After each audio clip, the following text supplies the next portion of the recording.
Yaani wamelamba tena hela umke.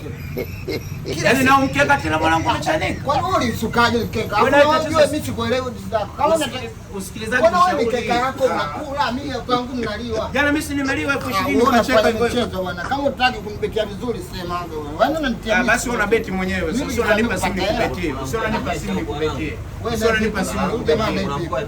Unipokuja watu tunabeti na kutuchanganya. Yaani mwanangu umliu bado mnabeti? Wewe unataka tufanye kazi gani? Sikia mwanangu, sikia mwanangu. Yaani umliu unabeti mwanangu, watu wazima nyinyi mtoto mna familia mpaka hivi. Jamani kuja kuchanganya akili. Unajua mwingine unajua mimi nawaelekeza hizo hela zenu ndugu yangu wewe mwekeza hata kwenye kilimo. Sikia mwanangu, sikia. Wewe usikushauri chochote na tukusikiza. Kwenye kilimo kuna cash out mwanangu. Kwenye kilimo kuna jiji. Mwanangu anaongea vipi mwanangu? Ulipokisikia mtu gani amekesha out kwenye kilimo? Au ulipokimwona nani akalima mazao akaenda kwa jiji au ashinde mwenyeji na niliwafunga. Yaani ndio maana watu wanaobeti akili zao zishaharibika sasa. Sikia mwanangu, wewe ondoka mwanangu.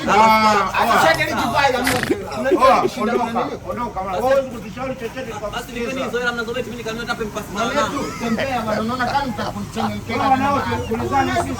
Kwani basi sawa mimi nikanunua mpasi na mimi mwanangu. Akupela na Yaani sasa wewe vipi mwanangu? Na wewe unataka kubeti.